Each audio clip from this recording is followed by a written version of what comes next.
Good evening and good afternoon, everyone. Thank you for joining us for the educational webinar series, which is sponsored by Baxter International. My name is Ashpreet, and I'll be your host for today. So this webinar is about inpatient falls and pressure injuries, a hospital guideline to prevention. We have a lineup of stellar speakers who will be sharing their experience and guidelines that they follow in their respective hospitals. Do post your questions in the Q&A chat box, which will be answered by them during the panel Q&A sessions. I would like to start the session by asking the very first poll question, for which you would have 30 seconds to share your answers. When it comes to preventing falls in a hospital setting, which strategy do you find most lacking in your hospital? Standard guidelines, adhering to guidelines, staff training, patient education, equipment, medical device, environmental modifications, or all of the above? So 42% faces the challenges, all of the above. And 25% depose the challenges towards adhering to the guidelines. With this, I would like to invite our very first speaker for the webinar, which is Dr. Thomas Kozlowski, who's the CEO for Health Strategy Solutions, who will be talking about the solutions which can help in order to prevent the pressure injuries and fall, and what are the guidelines that are to be followed. Welcome, Dr. Thomas. Thank you for that kind introduction. I think we need to start thinking about exactly what was mentioned in the questionnaire of preventing falls and injuries. It seems like we all know the various the standards, but sometimes we just don't always adhere to it. This is what I found globally when I've traveled the globe and worked a lot in my prior job with the Joint Commission International. My first slide shows here, a lot of times we think about the falls and pressure ulcers only with our elderly and with some of our dementia patients. However, look at the first age here, that the spectrum of the age wheel here shows you, yes, there's a little more with some of our more elderly patients and advanced, but falls and pressure injuries will occur throughout the whole spectrum of ages, and I've seen that as I've traveled. What you need to think about is we need to think about fall prevention practices, which I think you've all mentioned the fact that you've got universal fall protocols, but sometimes we don't do that standardized assessment, which is some of the reasons why I think some of you voted on the fact that you've got the standards, but you always don't follow it through. And I think that standardized assessment is what we need to look at. And what I want to focus on, and I think my colleagues, my co-panelists will also talk about the same thing, is the fact that if you've got a fall risk assessment, it needs to be incorporated in the care plan. This is one of the failures that I've seen globally when I've walked around your facilities, is that you do sometimes a great assessment, but then it just sits there in the assessment process and never gets put into the fall, into the overall arching care plan. And I think we need to also realize that as many standards we have, as many things we try to do, there will always be a fall in the patient's room or in someplace in the hospital. The only hospitals that I've seen no falls or no pressure ulcers are empty hospitals with no patients. And I think we need to think about that, and we need to be pushing that more into our processing as we start looking in our prevention techniques. So what practices should we use? Well, this is the first thing I think you need to, in your hospitals or in your clinics, you need to basically break down it into four separate activities. Number one, do you and teach and embrace universal fall precautions. Most people will use the Morris scale or the Morris fall precautions concept, but you need to make sure that we all talk the same language. What I usually find when I'm walking around your facilities is that I'll see in the ER, someone will use some kind of fall precautions. Then when the patient gets transferred to the operating theater or onto the ward or into radiology or lab, etc., different fall precautions are being used because we come from different directions, different training. We need to basically make sure leaders and our clinical staff all lead together into one. And that's where I think the standardized assessment of fall risk assist. Now I do know that we can't say, well, we can't always use standardized assessments. However, I think you could add some core standardized assessments that are going to be used universal. And then if you're on a pediatric ward, or if you're on a dementia ward or a post-surgical ward, you may want to include some other risk factors that was not in there. But the basic thing that I think I don't see, and that's usually the care planning. I think we do it well when we're in training, but when we become our own clinicians, our practitioners, we start to fall. Or sometimes these care planning concepts and interventions are written in a way that none of us understand. It has to be something simple and clear that both the family, the patient, and the clinician caring for me should be able to deal with it. And I think we also need to think about, which I don't see usually, and this is what I always ask, if a fall did occur, did you do an analysis of what happened? And many times we're so concerned about the patient that we do good with the patient, helping him or her up. The trouble is we don't analyze why it happened. And that's where I think we need to think about it more as a process. The first thing I find, and I always recommend, and this is what's worked in many hospitals I've worked at or consulted with, is purposeful hourly rounding. This here basically gets the patient and the family involved in the fall precautions. It's a reminder, because even though I'm there as a patient, and I've been a patient in many hospitals around the globe, is the fact that many times, due to the fact that I'm getting bored or due to the medication I'm on, sometimes I forget that I'm basically on a fall precaution. I may have the little wristband on it. I may have the little label on my bed or on my room door, but doesn't mean I'm going to follow it. And that's why when you come in for a regular hourly rounding, you should be able to do that. Now, this is the biggest problem we have. Hourly rounding is very difficult on certain shifts because you don't have enough staff.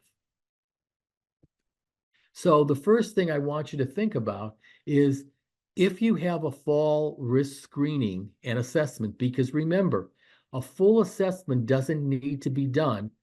A screen has to be done if you're on an outpatient basis, or sometimes you don't have a time to do a full assessment. A screen should be done. A screen can also be done by just basically asking the patient, him or herself, have you had a recent fall? Have you are you feeling dizzy? Are you feeling weak? Do we notice him or her using a cane or a walker? Those are things that we need to think about, because we need to think about our screening and assessments should help identify patients for that anticipated physiological fall. And then we need to be able to tailor and personalize our care planning. What I see the problem in is people put down fall risk as it's almost like a boilerplate thing, but no one knows what that means. When we're looking at a fall risk care planning, personalizing and tailoring, it means that even my housekeeper should know if they see someone walking in that room that should not be, they need to report it. It needs to be a team effort. So this standardized assessment tool, which I think you all mentioned in your in the things that we started off this webinar on, is that you need to think about if you use it or not. And this is where I'm saying you could use an assessment tool throughout your adult units, but when I go to your pediatrics floors or your young adult units, that same thing cannot be used because the levels or the scales are different. So you should have something different. A lot of people call it the Humpty Dumpty area. When I ran a pediatric hospital in the States, we had a separate fall things just for pediatrics. So again, you need to think about the risk factors of the population we're trying to deal with, such as geriatric psychiatry, the ortho unit with the hypertension, the medications. The medications that I'm on, and I know my colleagues will probably talk about this, will basically deal with the fact that I'm going to maybe not be at risk at the beginning, but now my physician consultant has put me on certain medications, or it could be something post-anesthesia that has happened. So you need to think about how you're going to evaluate. And there are various ways of evaluating for your vital signs to include it with your basic vital sign processing. So there's key factors of fall risk, and I think we all know this. First of all, you have to ask, is there a history of falls in the past 3 months that you need to consider? Is there mobility problems? Do I use a gait? Do I have problems with my gait? Do I use a cane, walker, etc.? And I hate to say it, if you look at all your falls in your hospital, it usually occurs during a change of shift or later in the evening, and those patients that usually fall are our male patients. For some strange reason, we males have something in our brain that doesn't work. When you even tell me to stay in my bed, I'm still going to get up. I'm going to feel it, and I'm going to get up and I'm going to fall out of bed or whatever and stuff. My males are my worst ones as patients, and I've always seen that. So look at risk factors for falls. I want you to think about how many patients are on medications that could cause sedation, confusion, an impaired balance, blood pressure changes are all high risks.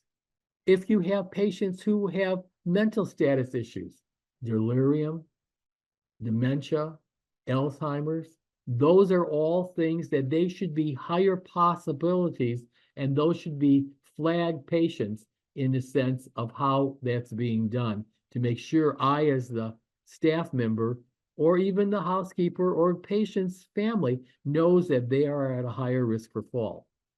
So if I also have continence issues, frequent urination, other things, even though I'm hooked up to an IV pole, I will tell you I have seen enough of falls with the poles coming right down on me. You've got the issues with oxygen tubing because they're going to pull that out or whatever. And many times, I hate to say it, when I used to go through all your rooms, sometimes the clutter in the room was insane. Okay, people brought in more things that you have anywhere. When I worked in the Middle East, sometimes families would come and stay with the patient, which I think is fantastic, but they would be laying on the floor with their pillows and with their other stuff that it was very difficult for even the staff members to get around.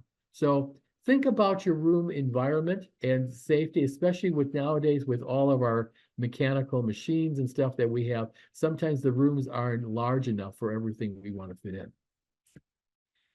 So what I want you to think about now is, and this is what you think throughout your whole program through this webinar, is which tools do you use to assess the fall risks in patients in your hospital? And does it work? Do people fill it out as a rote that they just check, or they really understand what they're doing? And do unit staff members understand why they're assessing these factors? And this is where I want you to include not only my clinical staff, but my volunteers, but also my housekeeping and anybody else who works that ward. They have to understand what this fall risk is. And those are things I think you need to think about. So moving back to my tailored and personalized care planning, what I want you to think about is, if you have a care plan, have you selected interventions to address each area of risk? And this is what I see often lacking. I see my care planning very global, very good. You've taken it from a great textbook, but you didn't address the interventions that you want me to do as a patient, as my family member, or as my co-worker, my co-clinical staff member. What am I supposed to do? Also, make sure that you communicate these fall preventions to all staff. What I see, it's well written down, but we necessarily don't always have a chance to read what you wrote, or sometimes I can't even figure out what you wrote. So be able to have that plan shared with the patient and the family members. I see, which I think is the best thing, is some people will post that plan on a whiteboard and it changes by hour or whatever when my condition improves. If it stays the same that you started me on, I didn't understand how do you discharge me if you haven't changed it. So it has to be a living document. You have to be consistent with your prevention interventions. And this is where I don't see it very common. I see everybody doing it their own way. And this is where I think staff training and education has to be consistent, where you're going to be using your universal precautions. You all stated that you all have standard guidelines or standards, but we don't always implement them. And this is where I think we come back to exactly where some of you came up with some issues. So make sure that you have universal precautions. Everybody knows them, including the patient and the family, especially the patient, because sometimes as a patient, I may not like what you're telling me because I feel I'm independent, but they're there for a reason. They are not the same. Their condition isn't as able to take care of themselves. So be able to talk about that in general. What I like and what I found to be the most useful is practice insight. And that's where I would say you convene safety huddles at every shift change. And sometimes even during the shifts, if you're changing people, taking care of this section of the ward versus another because someone needs to be having more staff working. I know my youngest daughter is a nurse. She's now a nurse practitioner. And this is one of the things that she always felt they didn't have enough of safety huddles. And this, I think, is probably the best you can do at all times, is to identify at each shift your top 3 patients of risk for falling for the next shift. And sometimes it's even during that shift, have my conditions worsened or improved. And maybe I don't need to be on that high thing. You need to start thinking about this if you're going to work this thing through. Again, outcomes of post-fall huddles. This is where I see you have the huddles, but then you don't do anything with them. So if you take the time, make sure you specify the root cause or possible cause. You may have to change the care plans, and you have to basically involve the patient and family. If I'm worsening, my condition is deteriorating or improving, and that should help prevent some repeated falls. Moving now into pressure injuries. This, I think, is probably one of the biggest issues that I see, because along with falls, pressure injuries is really skin care. And I see sometimes people come into my wards and someone hasn't done a complete assessment of my skin. Maybe I've come from a nursing home, maybe I've come from a home, and I haven't been moving that around, and my skin is deteriorating, and it could cause problems, because this is where, if you don't start thinking about pressure injuries, of skin care, nutritional care, and positioning and mobiling, a lot of times this is going to cause that infection. And just like a fall injury is going to cause more time in the hospital than I should be.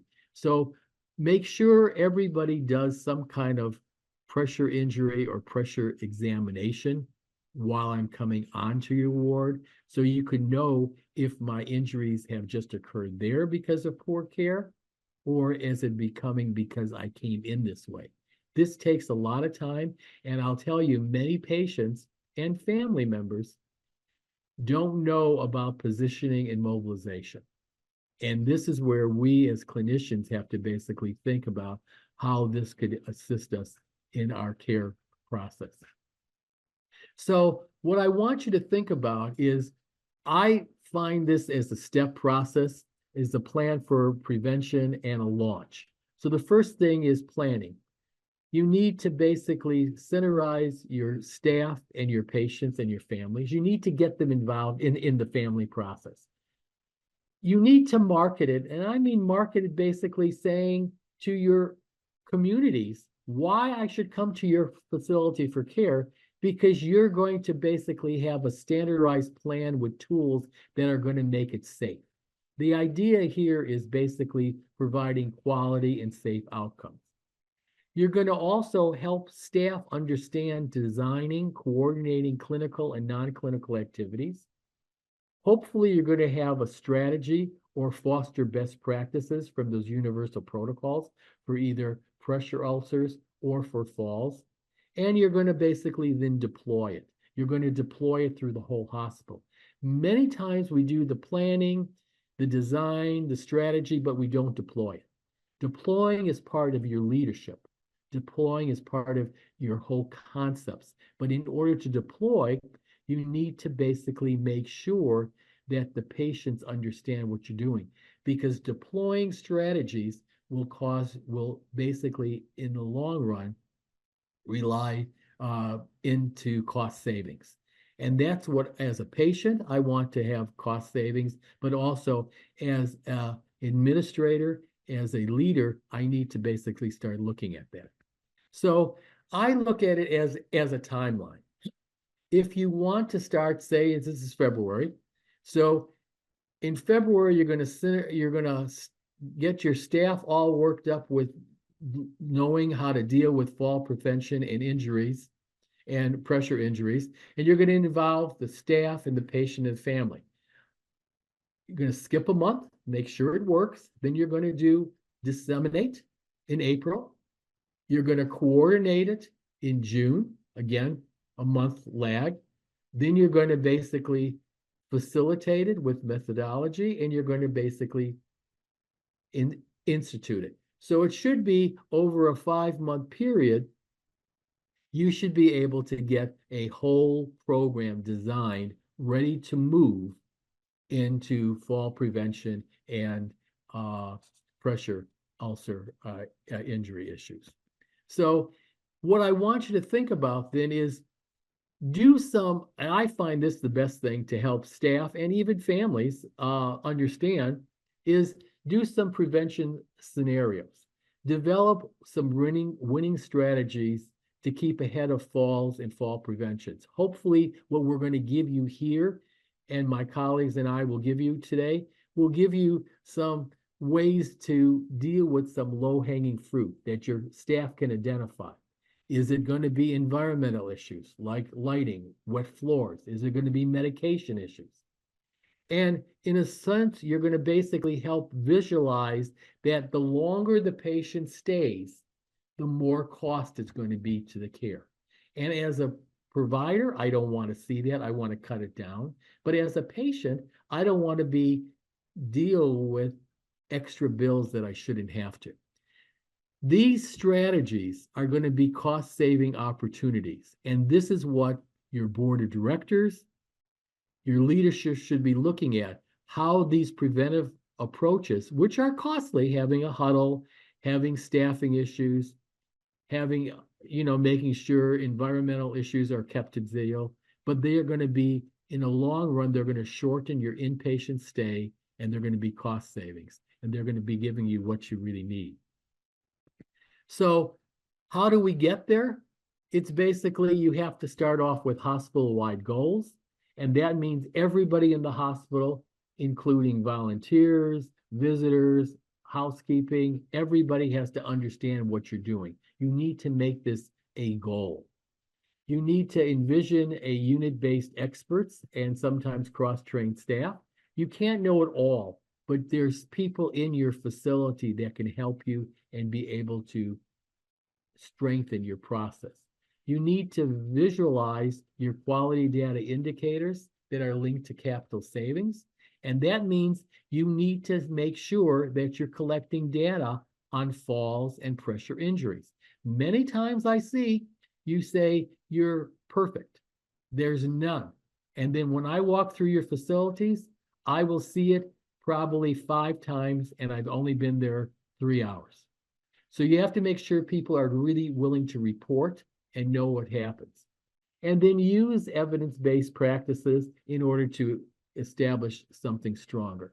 Identify high time of events of occurrence. Usually I've seen it late at night, change of shift, or usually when you have breaks, staff breaks. Those are times that usually you need to persuade the patient and the family to get involved when you may not be able to be there. I don't want the call buttons ringing constantly, but if I need some assistance to get to the restroom, or I need to be moved around a little bit, there'll be someone there. And I know that's usually a staffing issue, but we have to think about that. In general, engage some kind of top-line web training to prevent for prevention tools.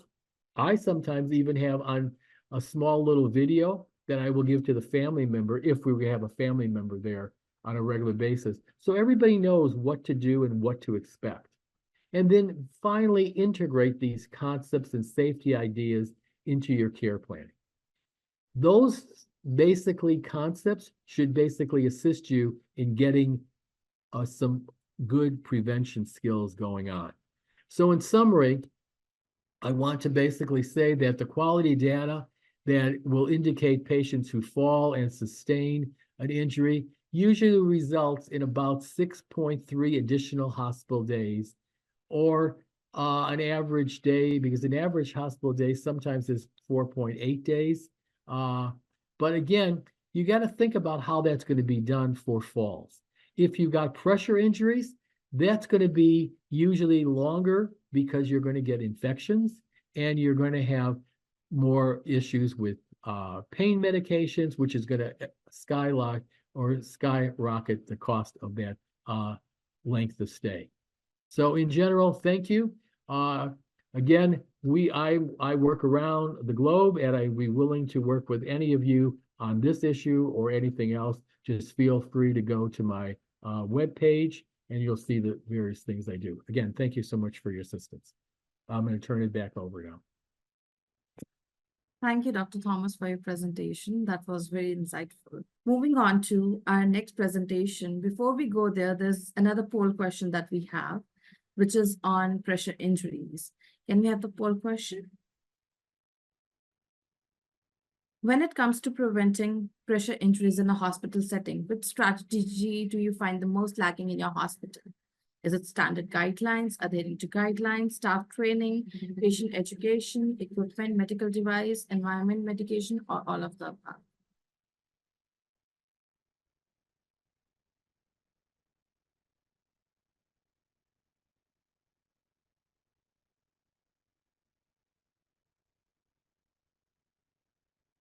Can we see the results?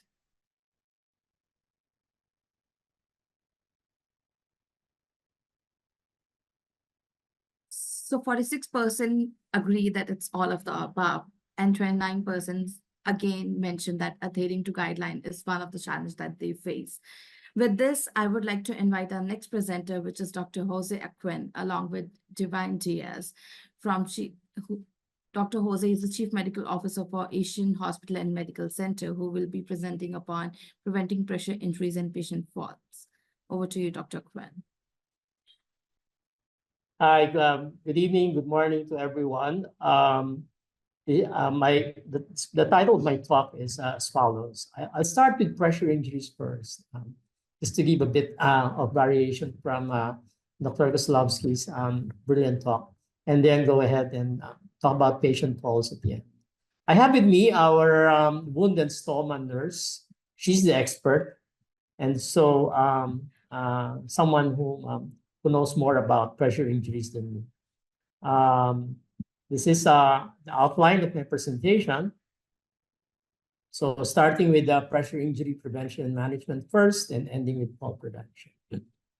From the get-go, and I'm very much aligned with what your needs are as evidenced by Arsh's pre-talk survey. It really is about both of them needs. It takes a village to do both well. So you need collaboration between not just doctors and nurses and allied health professionals, but engineers, biomed technicians, even our security guards are part of the fall prevention program in Asian Hospital. So the interventions, as Dr. Kozlowski said, has to be something that's consistently applied throughout the entire system. And secondly, has to be thought out well so that they are within the framework of good evidence, as well as preferred by patients and clinicians as well. They have to be preemptive and proactive. That's why you need screening as well as assessment, not just at the start of the patient engagement, whether it's an outpatient consult or an inpatient admission, but also something that changes through time. If the patient experiences significant milestones during their hospital journey.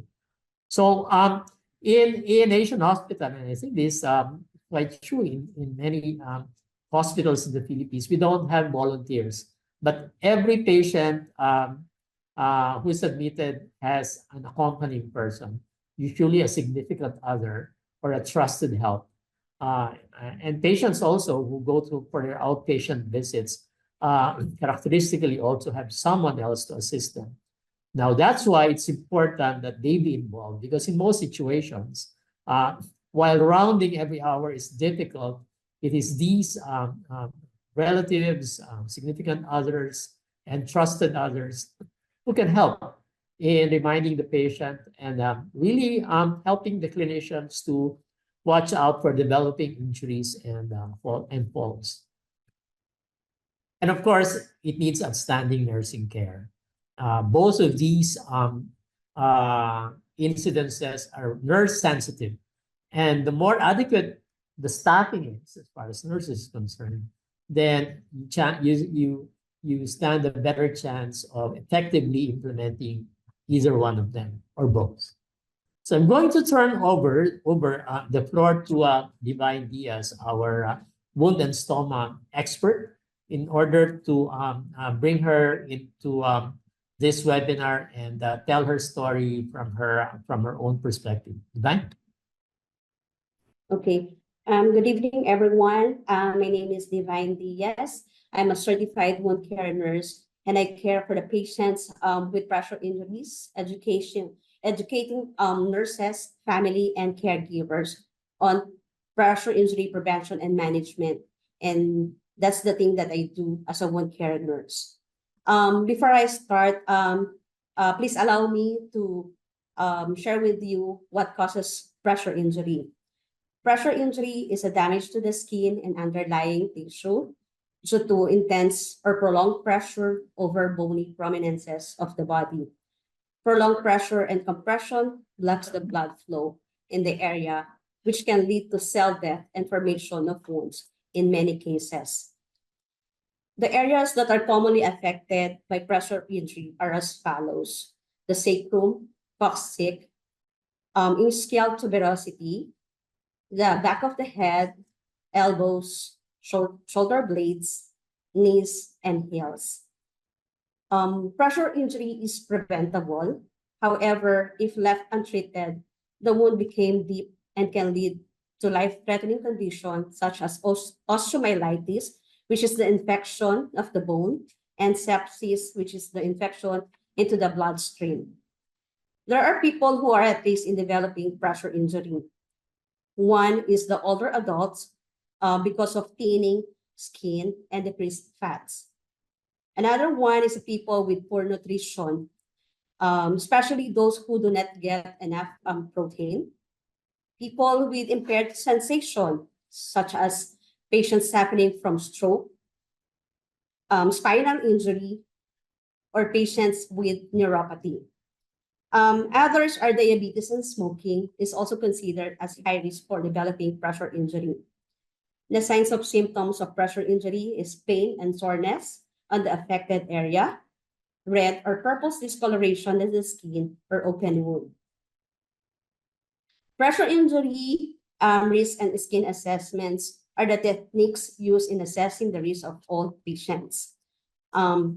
Skin assessment is necessary in order to identify early signs of pressure damage. It should be obtained for all patients upon admission or within 2 hours of admission by the bedside nurse.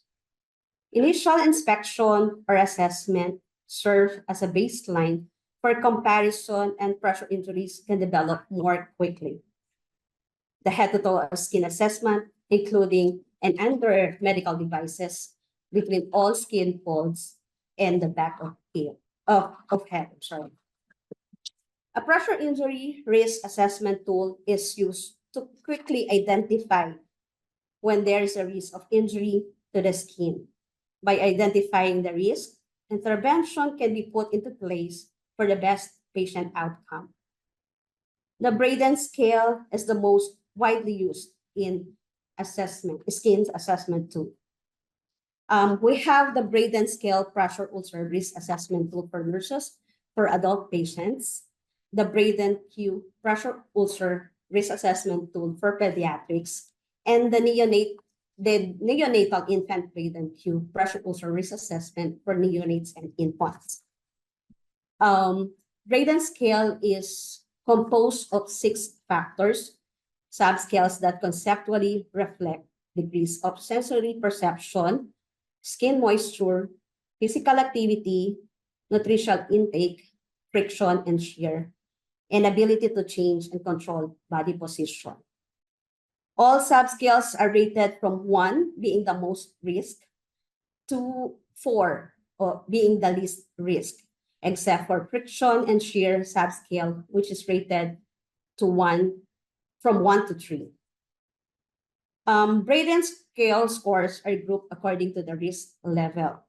So the scores from 19 and above is categorized as no risk, and the assessment should be done upon change in condition. Scores between 15 to 18 is considered as mild risk, and the assessment should be done every 3 days. For the score ranging 13 to 14 is considered as moderate risk, and the assessment done every 2 days. 12 and below is considered as high risk, and the daily assessment should be done. For neonatal and pediatrics scoring, 24 and above is considered as low risk, and the assessment should be done upon change in condition. For the score 16 to 23 is considered as mild. Daily assessment is required. However, for the 13 to 15 is considered as moderate, and daily assessment is also required for this category. Below 12 is high risk level, and assessment should be required a daily assessment. To prevent and manage pressure in, okay. Next slide.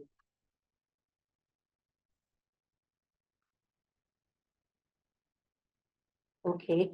To prevent and manage pressure injury, we created a bundle with an acronym of FREEDOM. It provides proper assessment, preventive, and management, which measures for patients at risk for developing pressure injury or with existing pressure injury. F is being defined as facilitate use of special support surface or devices. These are many types of mattresses. We have air mattress, an egg crate, a gel cushions, wedge pillows that are designed to reduce pressure injury on the skin. The next is R, being defined as reposition patient. It is the most important to prevent pressure injury. Turning position every 2 hours is advisable. The proper technique for turning is to place the patient in a 30-degree side-lying position with pillow between the knees. The first E is defined as examination of skin integrity. It helps to detect and treat pressure injuries early and avoid complications. We need also to assess skin under or around the medical devices. And we need to check unhealthy skin changes in color, skin texture, and temperature. For the next E, we define is to ensure moisture balance. To ensure moisture balance, we need to keep the skin dry and clean, and apply skin barriers to protect skin where the pressure injury can be developed. The next is the D for document nutritional status. We need to ensure that the patient is receiving adequate nutrition, especially vitamin C and zinc. Protein help the skin integrity strong and help to repair tissue damage. In the presence of pressure injuries, the management protocol of the Freedom Bundle is which is O, stands for Order for Antimicrobial Ointment, or dressing as necessary, maintaining proper monitoring for healing is activated. Next slide. For pressure injury referral, process, a prompt referral is needed. All admitted patients with community-acquired pressure injury or hospital-acquired stage 1 and above must be reported to attending physician, manager, supervisor, and wound care service by the staff nurse. Referral to wound care service must be made depending on the pressure injury stage. For the stage 1, the staff should refer to wound care nurse for proper treatment and monitoring. For stage 2 to 4, referral to wound care is recommended to assess possible surgical management. On the other hand, unstageable and deep tissue pressure injury should be referred to a qualified surgeon or a plastic surgeon of the wound care service. Afterwards, the need to initiate incident report for newly acquired injury, or we call it as hospital-acquired pressure injury, which must be submitted within 24 hours of occurrence. By then, wound care service will establish a thorough wound assessment and formulate an individual plan of care. And lastly, the documentation. The documentation is essential when patient is identified with pressure injury. Findings should be documented in Pressure Injury Prevention and Management, Freedom Bundle, and to collaborative notes, patient and family education record when education was given to patient caregiver. Wound characteristics are also documented in wound care assessment record form. Okay. In terms of wound care, pressure injury management depends on the severity of the wound. Consultation with wound care service is necessary. Some patients might need wound debridement. Wound debridement provides the benefits of removal of necrotic tissue and bacteria. The tissue may be black, gray, yellow, tan, or white. There are different types of wound debridement, And these are autolytic debridement, mechanical, surgical, biological, and enzymatic debridement. For the autolytic debridement, it helps promote healthy tissue growth. Autolytic uses the body's own own defense mechanism and fluids to liquefy eschar, slough, and other forms of necrotic tissue. Autolytic debridement is not recommended for infected wound and for highly exudative wounds. There are examples of autolytic debridement that I can mention. These are the hydrogels, hydrocolloids, and hydrofiber. They are pain-free dressing because they do not disrupt or stick to the wound bed. For the mechanical debridement, this is what we call the wet to dry dressing. This dressing is quite painful for the patient. However, there's a need for a surgical debridement. This is when the use of scalpel, usually done as outpatient and in the ambulatory surgery. So biological examples is the maggot therapy. The maggot destroys dead unhealthy tissues. Enzymatic, debridement, they use ointment or gel that contains enzymes to soften the unhealthy tissue. We also have the special dressing. These are the foam, hydrocolloids, hydrofiber, hydrogels, bacillinized gauze, and alike. So we have the vac therapy, for, which is intended for chronic wounds, and we use for faster healing of wound. So for the hyperbaric, we do not currently have hyperbaric in this hospital.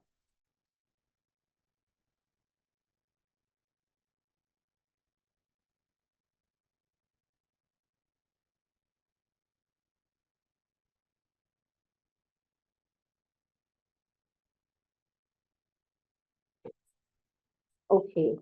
For the patient education, we inform the patient of the Braden score.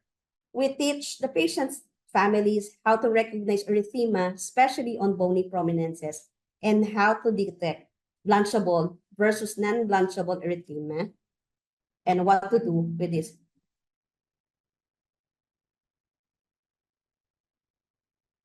Okay.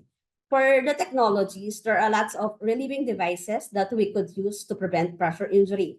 We have the pressure relieving mattresses, overlays mattress, wedge pillows, special cushions, donut pillows or ring cushions devices can increase venous congestion and edema and should not be recommended to use for pressure injury and management.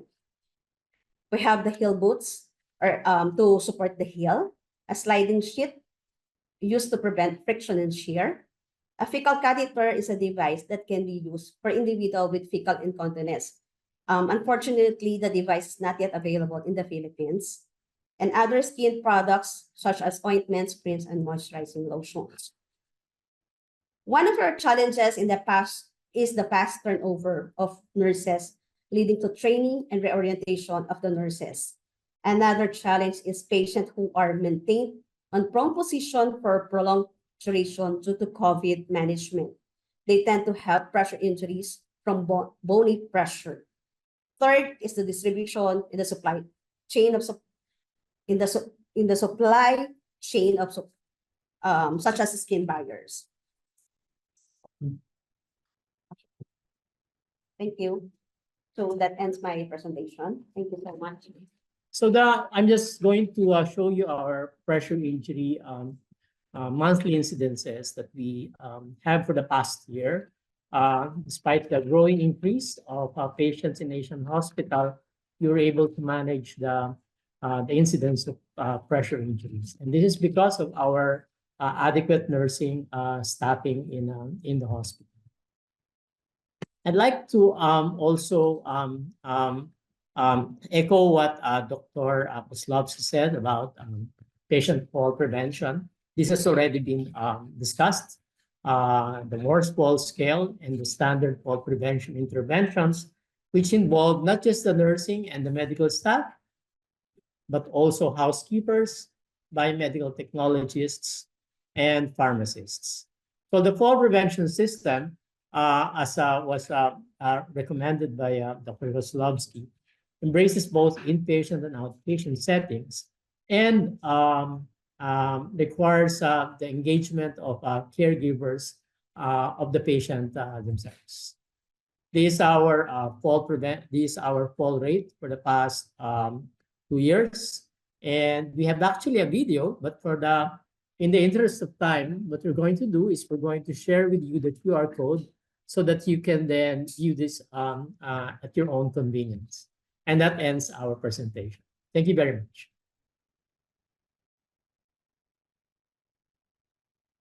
Thank you for your presentation, Dr. Jose and Diaz. It was really a pleasure to listening to the strategies that you all have been following.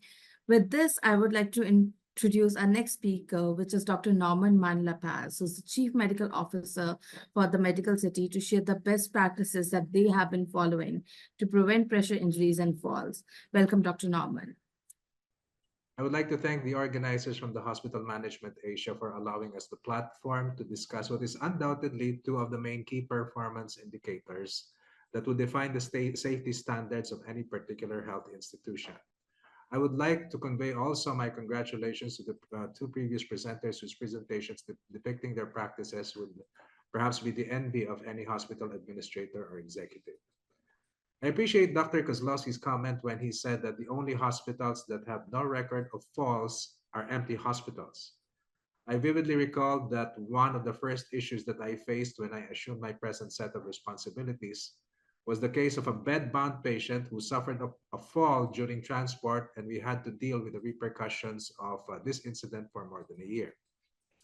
In contrast to Dr. Akuin's presentation, I want to begin by sharing my experiences in broad strokes on the subject before us from the vantage point of what is, by functional capacity, a level 2 private hospital in the Philippine setting. At the bare minimum, a level 2 hospital is able to provide all of the specialty and subspecialty services for its stakeholders, but differs from a level 3 hospital, which is of course the highest functional capacity in the Philippines, in that the latter is equipped with accredited residency training programs in the 4 major clinical specialties, which gives it the distinct advantage of having a culture of strictly implementing evidence-based guidelines on patient care. Having differentiated the two, it is therefore appropriate to say that level 2 hospitals are still on their journey towards achieving a culture of strict adherence to clinical standards accepted worldwide. The Medical City South Luzon, or TMCSL, is a 100-bed level 2 private hospital that has been operating since 2015 October. To date, it is fully operational in delivering services in the 4 major clinical specialties, as well as emergency medicine, ophthalmology, and otorhinolaryngology. It has also been at the forefront in the delivery of other high-value services, as well as in the innovation of existing ones, which have allowed it to make a mark in Region 4A, which is south of the National Capital Region in the Philippines. It goes without saying, therefore, that fall prevention is an integral part of our inpatient care. And like the rest of the previous panelists, this begins, as I would say, with our patient fall prevention protocol, where all admitted patients are assessed as no risk, low risk, and high risk using our adult inpatient fall risk assessment tool.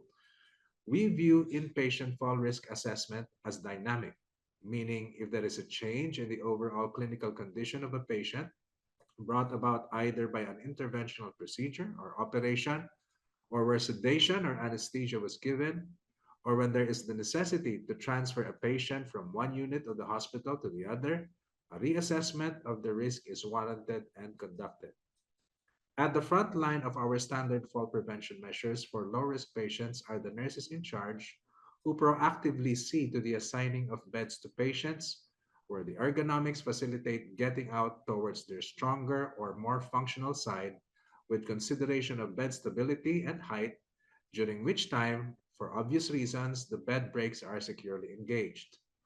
A real-time assessment of the patient's equilibrium without the added encumbrances is of paramount consideration by the nurses, including ensuring an immediate environment with sufficient lighting and an unobstructed path where patients may ambulate.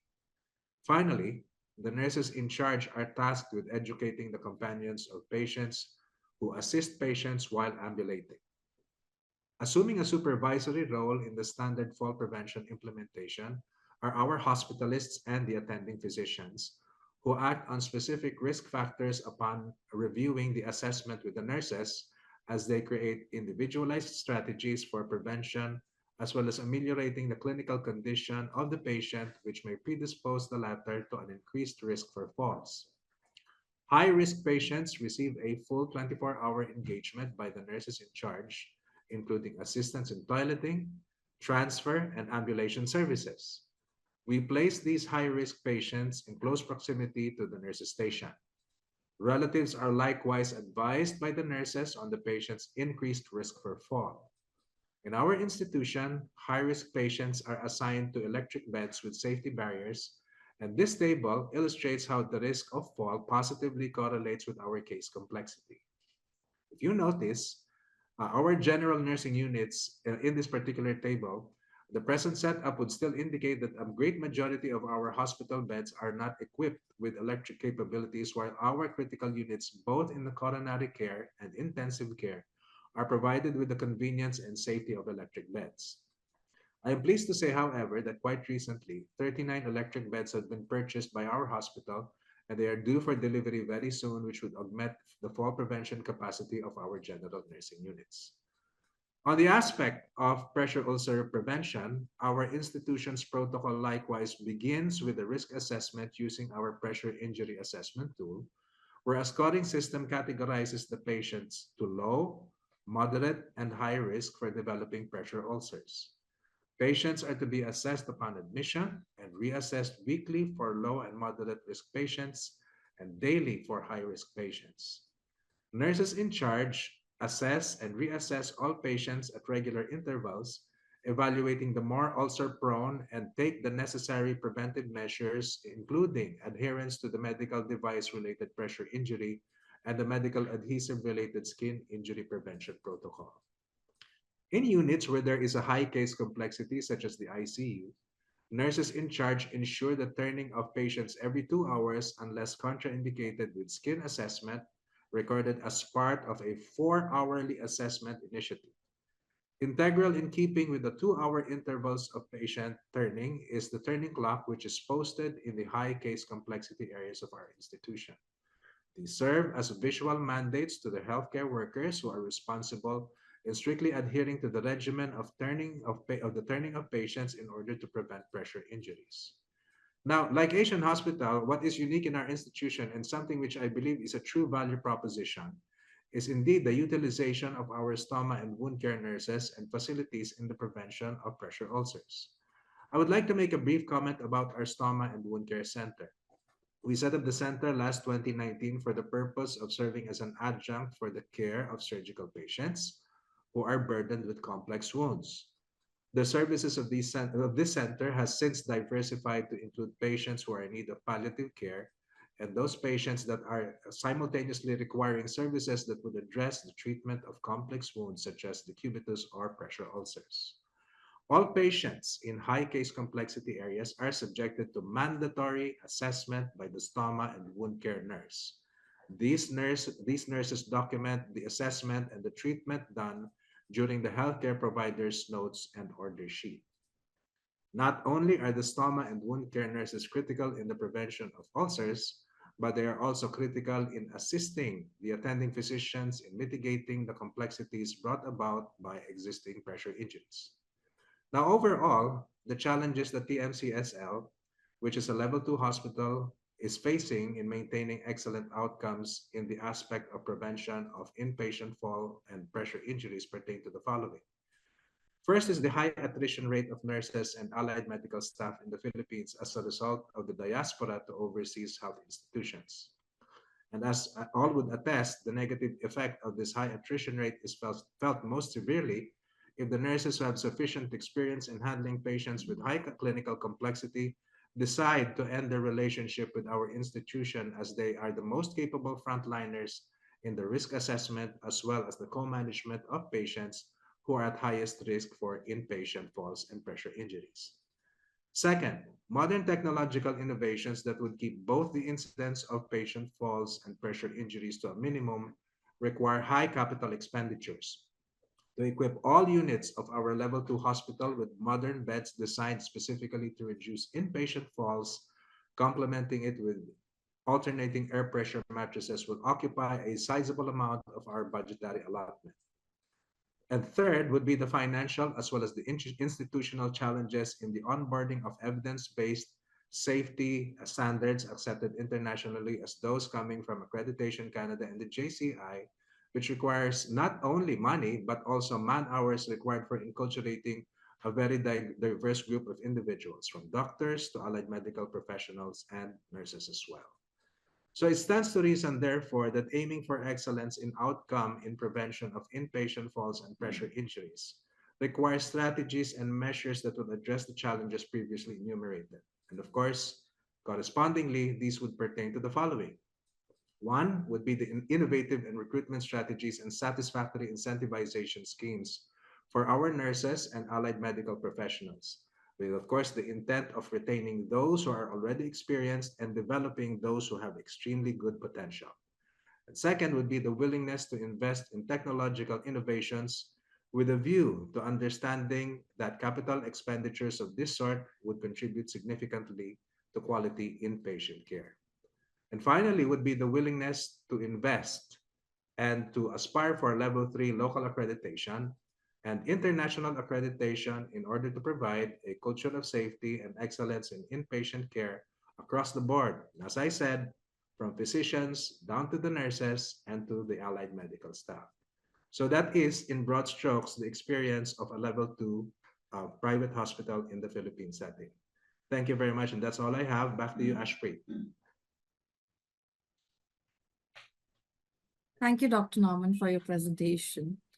Now, moving on to our next session, which is a panel Q&A. I would like to invite Dr. Jose and Dr. Thomas back on screen so that we can start with the Q&A. Okay, so the conversations were very interesting, and the presentations and the insights. And while you were presenting, there were a lot of questions that came in. And starting with our very first question, right? So the very first question that has come from the Hospital of Thai Binh Provincial General Hospital, Vietnam. The person asked us, the speakers have mentioned about various tools to assess the risk of fall for patients. However, I wonder if these tools are appropriate for all kinds of patients, regardless of their ages, disorders, or other factors. Are there any specific tools that are designed for validating in specific type of patients? Okay, well, I'll try first, and I'll give it to my colleagues. First of all, there are tools that are around for adults. There's like, if you're looking at a fall tool for pediatrics, there's the tool that's called the Humpty Dumpty scale, or it's also known as the HDFS scale, which is usually used for pediatric patients, whether it's on a ward or otherwise. I think my colleagues mentioned the Morris-Forel scales, which is used often for adult patients and also for any type of adult population and stuff like that. So there's tools all around. I think if you Google, you'll find tools, but you have to make sure that the tool is really not only being used, but is also understood by the staff and also by the patient.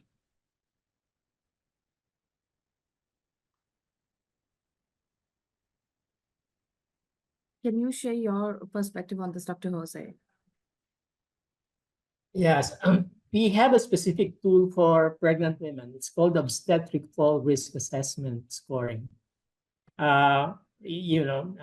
Pregnancy leads to a lot of physiologic changes, including, the change in the specific gravity of the body of a pregnant woman, plus all the medications, the hypotension that can happen, the hemorrhage that can happen during pregnancy, and all the changes can lead to an increase in fall risk, which is very specific for pregnant women. So that's something that we use and we have tested and that we have found effective for pregnant women. Thank you. Would you like to share your bits on this, Dr. Norman?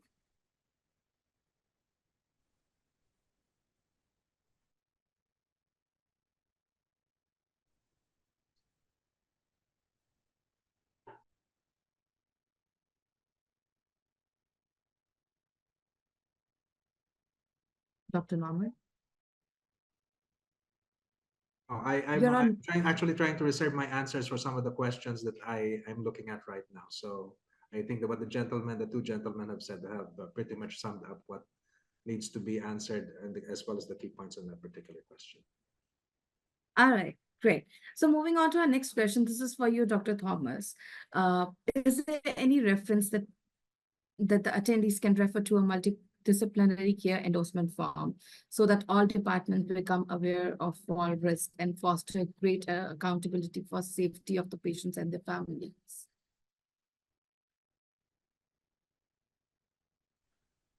I did type in my answer with some areas for multidisciplinary staff issues and stuff. And I think it's basically, you can use any tool or any process, but you have to have, the only way you're going to get involved is you have to have a team approach, that everyone who is involved with the patient is going to be reading and sharing information and concepts. So I did type in one thing, I think, that I gave you a reference for multidisciplinary approach to fall care and stuff.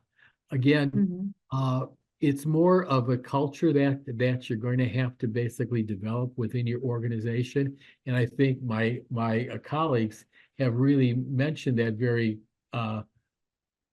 good by basically showing what they've done in their institutions on a daily basis. That really is the culture that has to come from the leadership and then involving all the team members involved. So it's going to be more than just looking at a reference, but really changing your organization's culture. Thank you, Dr. Thomas. Our next question would be to Dr. Jose and Dr. Norman. What if a hospital doesn't have a wound care nurse or a team? What can you recommend regarding pressure injury prevention and management? I think a lot of it has, as Dr. Kozlowski initially said, has to do with behavioral change involving the entire staff of the hospital. In terms of the specific aspect of having to seek for better outcomes in terms of prevention of pressure injuries, what leadership can always resort to, if would be a carrot and stick approach. And I guess Dr. Akuin would also agree with this, that we can perhaps go back and utilize our physician performance evaluation. So if we have a physician performance evaluation, physicians are evaluated on their performances every year or at several intervals, and it would probably be worthwhile for hospital directors or managers to incorporate patient education in terms of patient pressure injury prevention by the doctors. Like if you include that as part of their key performance indicators, like for instance, surgeons or specialists engaged in chronic care, perhaps the departments would do very well to include their outcomes in as far as educating patients in terms of pressure injury prevention. Like I said, it's a carrot and stick approach, and we will probably reward those who have very good outcomes, and perhaps we would do some correction or retraining for those who do not. So in as far as implementing these rules are concerned, it would have to be both motivational and I guess partly compulsory. So I don't know if Dr. Okuin would agree with me when I say that. Doc Lito? Yeah, I agree 100%. You need to bring everyone on board, especially if you don't have a wound care nurse, because doctors, by their very nature, are also risk averse. They're the ones that patients blame when something happens. It's important that they are brought into the into the team. But more importantly, and I have three ways by which you can three words actually for dealing with the problem where there are no wound care nurses. And those three words are train, train, train. And our wound care nurse spends half of her time training other nurses. We have very young nurses. So she trains and retrains them, and especially when she's in the floors. Our doctor, our wound care doctor also does that. He's a plastic surgeon among others, and a dermatologist also who does training. So it's really a collaborative thing. You don't need to despair that you don't have a wound care nurse, but you have to have at least have someone who is properly trained who can then echo that training to others. I was also going to suggest one more thing too, is the fact that I have seen over the globe, years ago, we never had infection control nurses per floor, okay? And I'm seeing the same kind of change that we've moved with infection control nurses being assigned to floors to wound concepts. So they're all using that Bakes Jensen wound assessment tool, or the BWAT tool. And I've seen people using that. So they have, just like my colleagues have said, you take the younger nurses who want to try to do something different in their career, and you see if someone's really interested in wound care, and you encourage them. So I've seen that starting to come up as a floating wound care nurse, just like I saw years ago when we first started to do infection control nurses in wards and stuff like that. So just something to think about. Yes, Dr. Norman. I think it highlights the importance of having the leadership of a particular health institution to have the will to create a team which is dedicated to actually manage pressure injuries, because of course in surgical practice you find that things can get really from bad to worse in patients with pressure injuries, especially if there is a loosening of controls in the hospital. So it highlights the will of a management to really create a multidisciplinary team, not only nurses, but you can create actually a multidisciplinary unit with nurses, with other allied health specialists on board, but overseen by a physician, as already has been previously cited, either by a plastic surgeon or a surgeon who would probably manage the goings on, especially in high risk units such as critical care or high complexity areas in the hospital. Great. So I understand, training the nurses and managing the manpower is very important. So let's bring into the importance, or the role of technology into it, because I definitely heard in all of your presentations where you talked about the use of electric beds or the smart beds and the smart mattresses into it. So if I ask to Dr. Jose, that you mentioned that the Freedom Bundle is the prevention strategy, along with deploying technology, which is smart mattresses, sliding sheets, chill pads, etc. So I would really like to know, how these have contributed to the reducing the risk of pressure injury. I think that they have really worked well, given used judiciously among high-risk patients. It is important, however, to realize that every technology has its disadvantages as well, and it costs. So that is the other thing that our wound care nurse does very well, and that is to audit the use of these technologies to make sure they're appropriate. So even if our nurses are already trained on how to use them, it's important that there's another eye, and that's a wound care nurse that audits how effective they are. And how judiciously are they used, so that you don't overuse them because they're very expensive. Mhm. Even the way the beds are used, because most of our beds are heel room beds. So aside from the only beds we have that are not heel room are in the pediatric, because we don't want them to fiddle around with the buttons and everything. But the position of the bed and its angulation is something that also needs to be monitored as well, because beds in themselves can also lead to injuries. Understood. So when you say like, there are some advantages and definitely there are some disadvantages to it. So can you mention a few, or these are the ones that? Okay, maybe our wound care nurse can say something. I for example seen Divine here use these gels and these ointments and so on. Are there advantages and disadvantages to those? Okay, for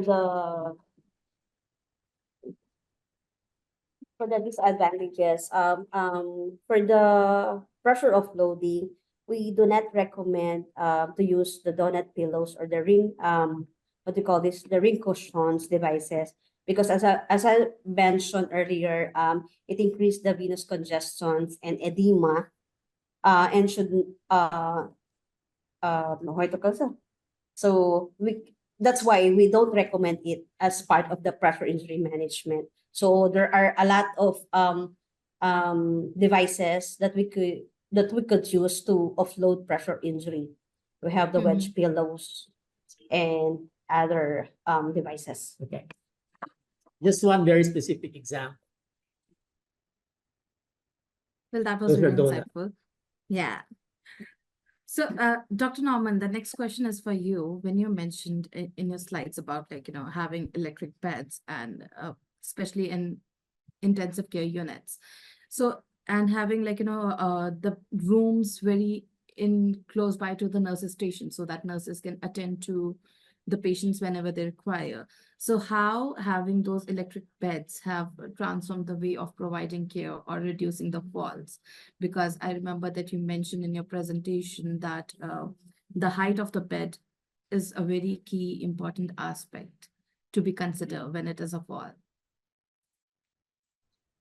So if you're asking me to quantify, I don't have figures off the bat to tell you how they have, but in terms of us being the very fact that we are actually positioning these beds in high complexity units where patients are at highest risk for falls, and are is, I guess, a testament in itself where how effective these beds are. So in terms of providing proper restraint for patients who have been sedated, or patients who just undergone procedures, who are alighting from anesthetic medications, our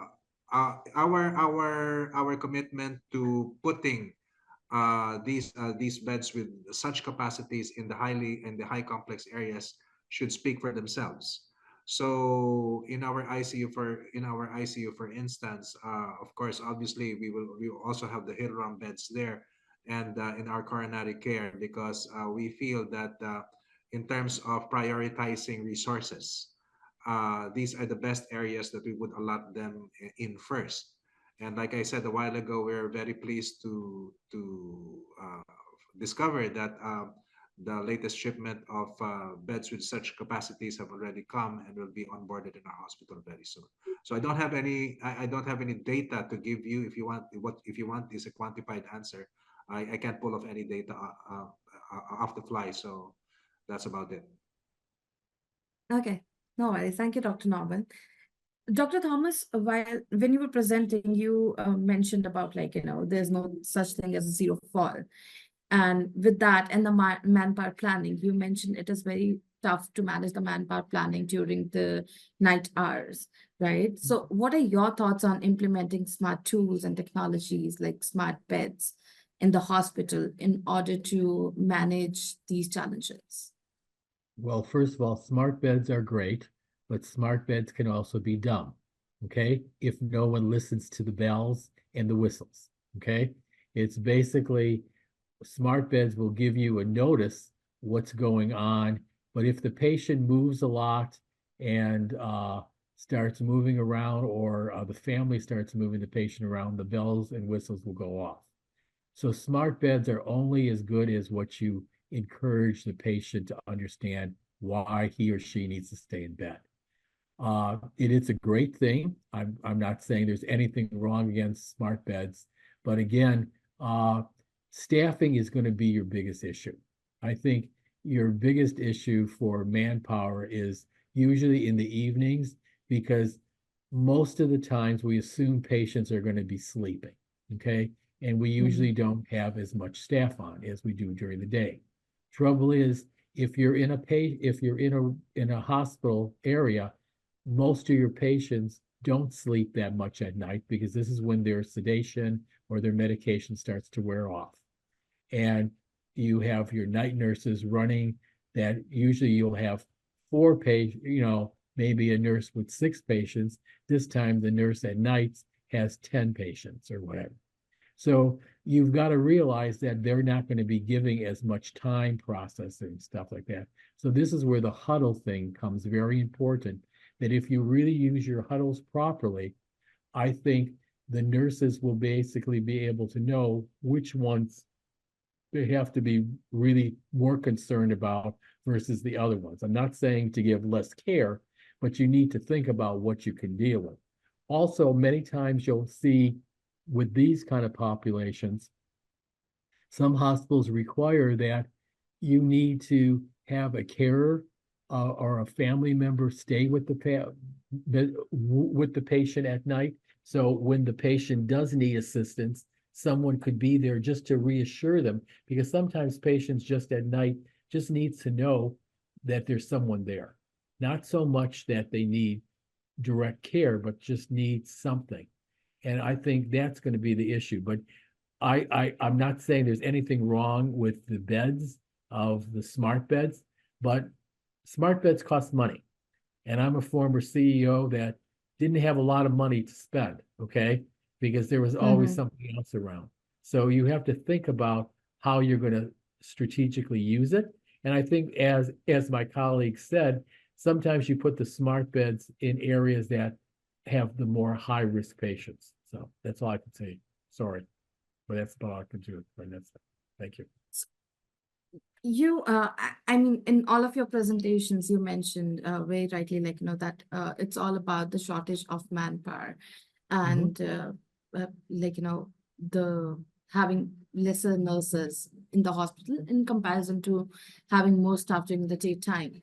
So this one question, that in spite of having all the prevention tools and fall prevention agreement, incident of falls still happen, and nurses are being blamed for this. So what are your opinions about it? Well, first of all, I think we have to make sure that we include, which we haven't done in the past, we have to include the patient as part of the puzzle, okay? Which means that the patient has to understand why he or she needs assistance in mobility, that they're there for a reason and at this time. And most of the times, we as clinicians, and I know this being a former patient, is sometimes we don't involve our patients as much as we could, just to sit back and say why you're here and why you need some help. And that's what I say, the rounding is important, that the hourly rounding, talking to the patients, not just leaving them there and coming in during your vital checks or during your meal things, but really involving patients in their care, and to understand that, okay, if you want to get out of bed, let me help you move and sit up for a second and see what happens, to see how you're dizzy or not. And I think we're never going to get enough of staff, okay? It's not going to happen, okay? That's like a dream world, okay? But we need to make sure the patients understand what's going on with us and involve our patients in the team. And if we do that, I think that will help. We also don't always need a nurse. you could use other people within the facility that are not nurses, but could also assist you in some other way to basically think about changing our staffing models to basically include the evening shifts and the night shifts with some other staffing process things of maybe not as much as nurses, but someone else. So those are things to think about. Would you like to share your bits on this, Dr. Jose? Yes, one of the things that we find, especially young nurses challenged with is communication, rapport, and empathy. And that's not something that you can teach very easily, but it's something you can observe from your supervisors and from your doctors.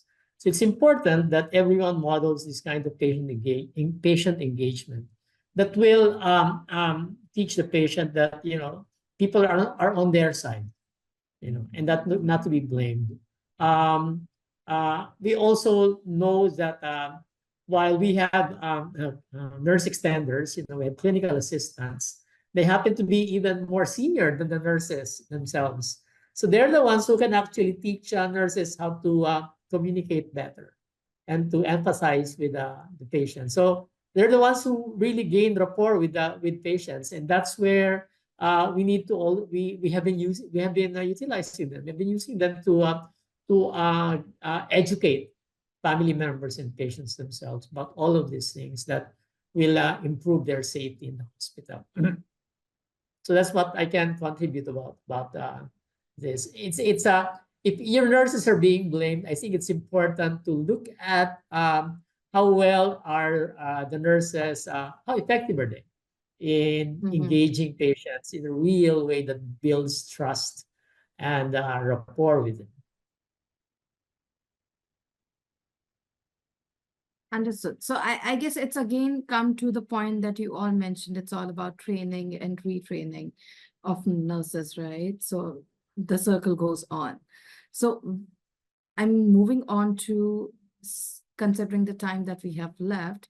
I guess we would take one last question, which is on, can you recommend strategies that you do in your hospital to ensure that guidelines in prevention of pressure injury are being implemented by the healthcare personnel? Can we start with you, Dr. Norman?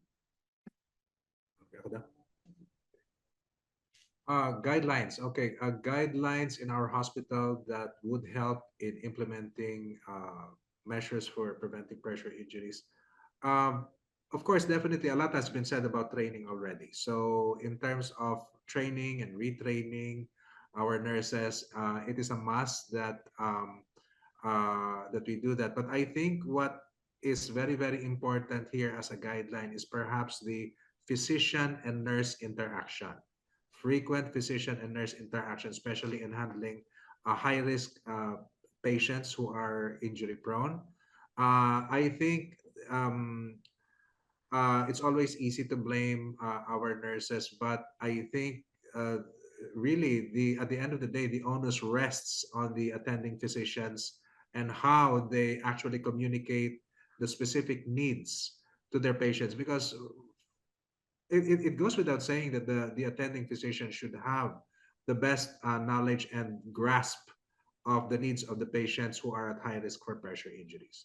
The very reason they are being recommended to be assigned to areas of complexity where there should be measures in place rests on the physician. So it should be a practice in all institutions to make sure, as I said a while ago, it's not really a bad idea to incorporate in the physician performance evaluation a parameter by which how they communicate and train their nurses and the allied medical staff in the prevention of pressure injuries, as well as other things, be included. So at the end of the day, it's a lot about leadership having the will to implement such parameters, and of course we'll reap the benefits when the outcomes and the numbers are in. Thank you so much, Dr. Norman. Would you like to share your bit on this, Dr. Jose? Well, our pressure nurse, injury nurse talked about the freedom bundle as a way of for people to remember. And bundles, pathways, protocols, they're some of the tools that can be used to implement guidelines.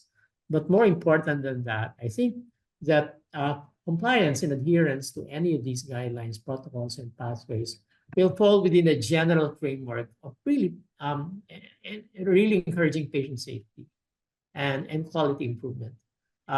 Because this is just a small part. This is a small piece of the general framework of ensuring that patients come to no harm, especially in a hospital where they are supposed to be cared for and benefited from. So a good general framework on quality improvement and culture of patient safety, I think it's important first in order to make sure that little guidelines like this can work well. Thank you. Well, thank you, Dr. Jose. I guess there are a lot of questions to be asked, but we have very less time. We have just 5 minutes left. So what we can do is maybe we can take these questions later. We can send it across to you and you can respond to these questions. I guess that would be the better way. Thank you so much, Dr. Norman, Dr. Jose, and Dr. Thomas for your wonderful session and great Q&A panel session. It has been a pleasure to have you in the webinar and host you. And with this, I would like to end the webinar with a closing poll question, which is about how much has the discussion benefited you? Very much. Please share your vote onto it. And